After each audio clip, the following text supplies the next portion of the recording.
역대상을 계속 나누면서 내 삶의 모든 구조와 내 삶의 모든 조직들이 다시 한번 재정비되는 과정임을 저도 느꼈습니다. 그래서 우리가 회복하기 위해서, 우리가 뭔가 재건하기 위해서, 우리가 뭔가 다시 시작하기 위해서는 이 역대상 말씀을 붙잡아야 된다. 사실은 이게 사무엘서와 또 열왕기서와 중복된 내용이 많기 때문에 이게 쉽게 패스하기 쉬운 본문이 역대상인데, 저는 이 역대상의 관점이 바벨론 포로로 돌아온 그 1차 독자들에게 하나님의 말씀의 회복, 성전의 회복, 이 제사의 회복, 예배의 회복이 너무나도 중요하다는 것이 신앙적 기초로부터 다시 한번 다져주는 과정이기에 마치 우리의 무너졌던 삶을 다시 회복시키는 데에 반드시 필요한 구조적 설계가 담겨있는 것이 바로 역대상이 아닌가라는 생각을 해볼 만큼 역대상 말씀은 정말로 중요합니다. 그래서 지금 또 한 번 재차 강조하는 것입니다. 우리가 지난주까지 신앙적 정비 과정이었고 27장까지가 바로 행정적 조직을 정비하는 과정이에요. 그게 대표적인 게 뭐라고요? 레위 사람들의 중심으로서 하나님의 성전 건축 과정을 준비해 나갔다. 그래서 지난주에 하나님께서 레위인을 특별히 부르신 그 이유, 그리고 레위인의 손을 통해서 하나님께서 성전 건축을 준비하려고 하는 그 목적에는 바로 레위 사람들의 지난 모든 과거들이 있었다는 거예요. 하나님의 편에 선 자들은 나오라고 했을 때에 그들이 희생을 감수하며 주님 앞에 나왔다라는 그 관점에서 레위 사람들이 하나님의 성전을 감당할 하나님께서 부르신 자들이라는 것을 우리가 지난주까지 함께 나눴다는 겁니다. 자, 그래서 우리가 23장부터 27장의 내용들을 이렇게 요약해 봅니다. 우리가 지난주에 성전에서 일할 레위 지파들을 계수하고 그들에게 각종 직무를 담당하게 했습니다. 그리고 다윗이 성전 건축을 위해 물질적으로 또 인적 자원을 충분히 준비한 내용들이었고, 또 성전 제사를 위한 종교 조직까지 세분화시켰고 조직화시켰다라는 거예요. 그래서 레위 사람들에 대한 내용들이 23장 6절부터 26장 32절까지 레위인들의 그 직분의 배치 내용을 기술하는 목적에는 바로 제사장 관점에서 이 모든 내용들을 반영하고 있다라는 거였습니다. 그래서 계속해서 우리 26장에 이르는 종교 지도자들을 임명하는 내용의 중심에는 예루살렘 성전과 성전 중심에는 제사 회복의 중요성을 강조하기 위해서 레위인을 중심으로 이야기를 다뤘다는 거예요. 그리고 27장은 행정 관료들을 임명하는 일이었습니다. 그러니 23장부터 26장까지는 제사장들이 종교적으로 어떠한 조직을 꾸려나가냐가 더 많이 할애됐고, 27장 딱 한 장에는 행정 관료들을 임명하는 일입니다. 그래서 오늘 27장까지의 내용은 이것으로 마무리하고 28장의 내용으로 들어갈 것입니다. 자, 28장의 내용도요, 1절부터 8절까지는요, 솔로몬과 백성들을 향한 다윗의 마지막 유훈, 어떤 유언적 메시지로 훈계하는 내용들을 다루고 있다는 거예요. 첫 번째가 먼저 자신에 대한 처지들을 먼저 이야기하면서 하나님께서 자신을 택하신 그 이유들을 쫙 설명합니다. 자신을 목동 출신으로서 하나님의 주권적 선택으로 택하신 왕으로서 자신을 인정해주는 그 하나님을 찬양하고 있다는 거예요. 그래서 아들 다윗에게도 또 백성들에게도 계속해서 당부하고자 하는 것이 하나님의 모든 계명을 구하고 지킬 것을 당부하고 있다는 거예요. 그러하면 너희들은 가나안 땅에서 살며 후손에게도 영원한 기업이 되게 할 것이라는 내용을 1절부터 8절까지 다루고 있습니다.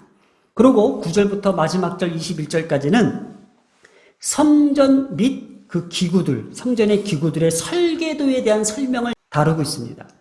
하나님을 알고 온전한 마음과 기쁜 뜻으로 섬기라고 먼저 권면하고 있다는 것. 그리고 하나님께서 택하시고 또 성전 건축 일을 강하고 담대한 마음으로 힘쓸 것을 당부하고 있다는 거예요. 여기에는 하나님의 손으로 지으신 모든 설계도가 있으니 너희들은 그냥 온전한 마음과 기쁜 마음으로 섬길 것을, 그리고 이미 하나님께서 너희를 택하셨고 부르셨기 때문에 이 성전 건축일이 막 어마어마하고 막 이것이 너무 뭐 두렵고 이게 과연 이게 잘 지어질 수 있을까? 거기에 대해서 두려워하지 말고 강하고 담대한 마음으로 하나님의 설계대로만 너희들이 순종하고 따르면 된다라고 그 다윗을 통해서 하나님께서 당부하고 있다는 겁니다. 자, 여기에서 이미 너희들은 택함받은 민족이야. 거기에 대한 것들을 생생하게 전달하는 내용들이 오늘 4절부터 10절까지 내용입니다. 한번 이것을 쫙 볼게요. 자, 온 지배에서 택하여 이스라엘의 왕이 되게 하셨다. 유다 지파를 택하여 머리를 삼으셨다. 바로 지도자와 통치자를 뜻하고 있죠. 부친의 집을 택하시고 아들들 중에서 온 이스라엘의 왕으로 삼으셨다라는 거. 5절에 내 아들 솔로몬을 택하사 여호와의 나라의 왕위에 앉혀.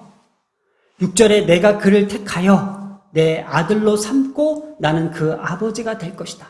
그러면서 7절에는 만일 나의 계명과 법도를 힘써 준행하기를 오늘과 같이 하면, 계속해서 9절, 만일 그를 찾으면 만날 것이요 만일 내가 그를 버리면 너를 버리시리라.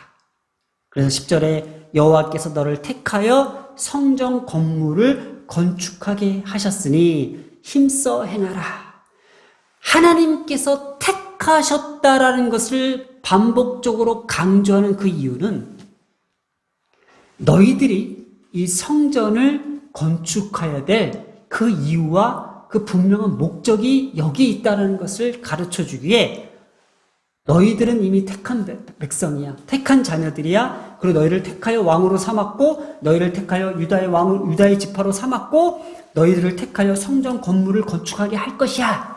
이것이 바로 하나님 나라의 주인된 그 주인의식을 주기 위한 거예요.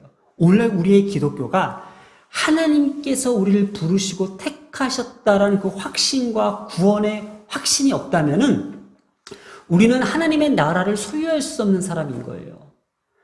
분명히 하나님께서 우리를 택하셨다는 그 분명한 이유로 믿음으로 살기를 하나님께서 오늘도 권면하고 계신다라는 거예요. 자, 이렇게 하나님께서 이 택하신 자들에게만 주시는 것이 있다라는 거예요.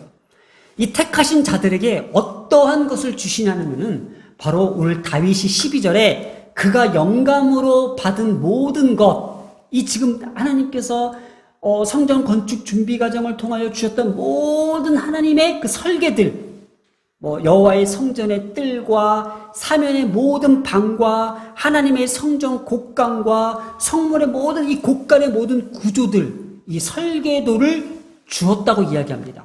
한번 12절을 우리가 한번 이렇게 읽어보겠습니다.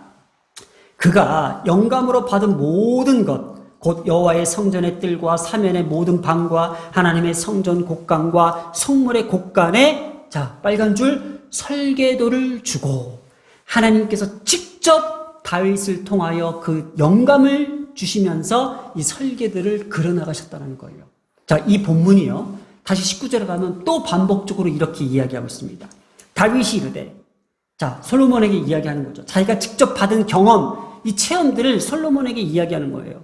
다윗이 이르되 여호와의 손이 내게 임하여, 아까 영감으로 받은 모든 것이죠.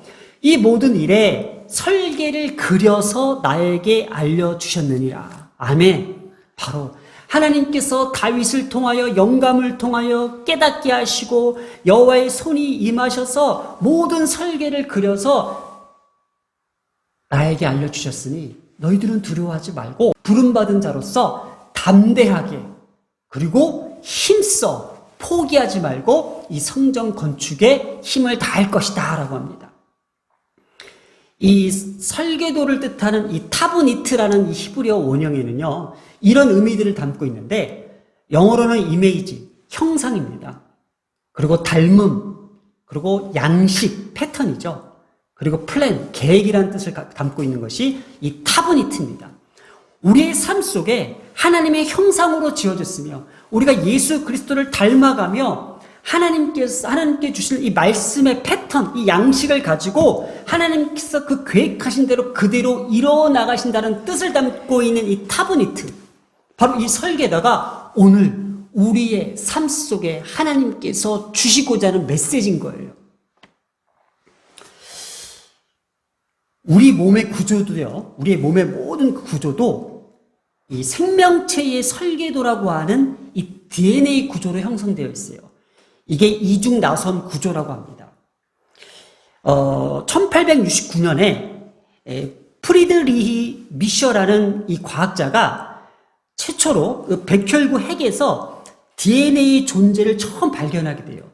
그래서 그 이후로 계속 과학자들이 1954년 폴링을 통해서 우리의 몸은 유전자로 설계된 집과 같다라고 해서 이 이중 나선 구조를 계속 연구하게 되는데, 이게 딱히 어떤 이렇게 보여지는 것들로부터 확인되지 않은 부분들이 몇 가지가 있어서 참 난항을 거듭하면서 미국에 있는 그 제임스 왓슨과 이 크릭이 이 여기에 대해서 이제 마지막 단계까지 박차를 다하고 있는데, 뭔가 아직 그 자료가 부족했던 것 같아요. 그런데 이 영국의 이 킹스 칼리지라는 그 연구소에서 이 로즐린드 프랭클린이라는 이 여성 과학자가 이 X선 그 회절 사진을 통해서 이 이중나선 구조는 이를 찍게 됩니다. 사진을 확보하게 됩니다.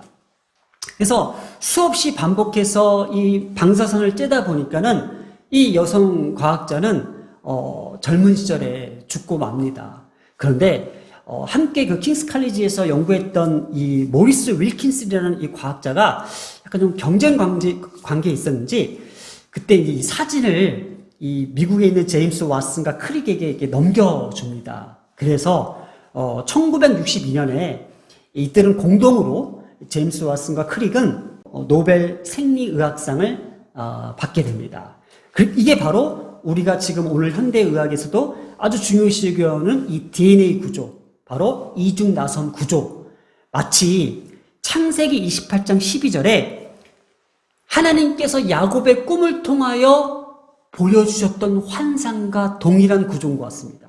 볼까요? 꿈에 본즉 사닥다리가 땅 위에 서 있는데 그 꼭대기가 하늘에 닿고, 또 본즉 하나님의 사자들이 그 위에 오르락내리락하고. 이게 바로 모든 그 나선형 그 구조가 이 사다리가 올라가고 내려가는 이 구조들이 바로 서로 정보를 주고받으면서 긴밀히 연결된 구조로 되어 있다는 것이 이게 DNA의 모습인 거예요.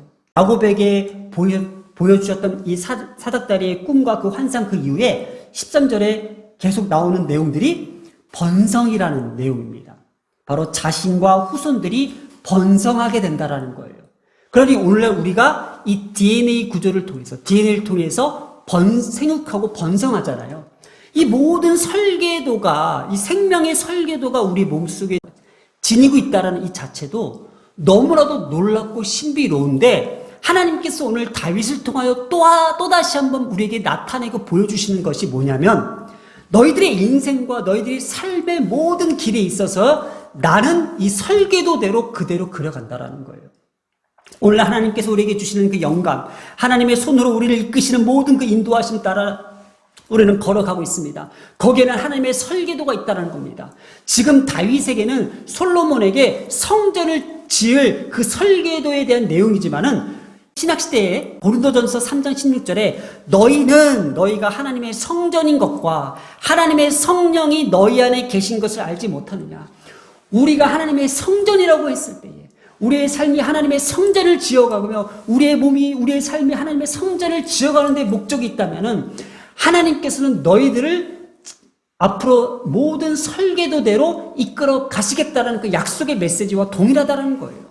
오늘 우리의 삶 가운데에 어디를 가야 되나, 무엇을 해야 되나 방황하고 좌우로나 우우로나 치우칠 수 있습니다. 그러나 분명히 우리는 택함 받은 자료로서, 하나님의 부르신 종으로서 하나님의 설계대로 그대로 하나님께서 계획하시며 이끌어 가신다는 것에 대한 그 믿음의 확신을 백성들에게, 그리고 1차 독자들에게 이 말씀을 통하여 지금 가르쳐주고자 한다는 겁니다. 머릿속에 꼭 기억하시기 바랍니다.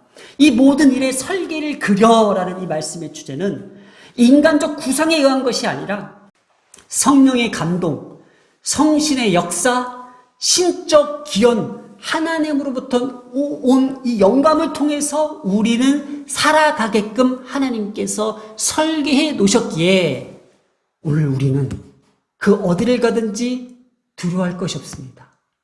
우리는 어디를 가든지 우리는 무서워할 것이 없습니다. 하나님이 이미 그려놓으신 그 설계대로 우리를 이끄신다는 것입니다. 오늘 이 말씀을 통하여 하나님께서 그려나가실 그 설계도에 대한 기대와 감격과 그 감사로 순종한다면 하나님께서는 우리가 상상하지 못할 하나님께서 주장하시는 놀라운 일들을 우리에게 펼쳐 보이실 것입니다. 우리의 몸에는 이미 생명의 설계도, 이 DNA를 하나님께서 창조하시고 만들어 주셨습니다. 그리고 그것을 성경을 통해서도 오늘 우리에게 다시 한번 가르쳐 주고 계십니다. 그래서 오늘 이렇게 기도했으면 좋겠습니다. 하나님의 손에는 우리의 몸의 생명의 설계도를 가지고 계시기에 우리의 몸은 하나님이 이끄시는 대로 순종하며 가야 됩니다. 또 하나님의 영감으로 살아가는 그 인생의 설계도를 오늘 하나님 우리가 꼭 받고 싶습니다. 이 모든 일의 설계도를 그려나가시는 하나님께만 순종하며 살겠습니다. 라는 기도로 오늘 이 말씀을 마치겠습니다. 기도하겠습니다. 전지전능하신 그 하나님의 손에는 우리 몸속에 있는 모든 생명의 설계도를 다 가지고 계십니다. 우리가 어떻게 살아가야 되는 인생인지 알지 못하지만 하나님의 영감으로 살아가게끔 만드신 그 인생의 설계도를 오늘 우리가 경험하고 싶습니다. 이 모든 일의 설계도를 지금도 그려나가시는 그 하나님 앞에 우리가 겸손하게 순종하기를 소망합니다. 하나님, 오늘도 우리의 부모된 마음으로써 우리 자녀들의 모든 앞길에 설계도를 그려나가신다라는 그 확신만으로도 오늘 이 시간 주님 앞에 두 손 들고 주님 앞에 엎드려 기도하겠습니다. 하나님, 주님께서 계획하시고 주님께서 만들어 가실 하나님의 귀한 자녀들을 주님 앞에 올려드리며 이 모든 말씀 우리 주 예수님의 이름으로 기도드렸습니다. 아멘.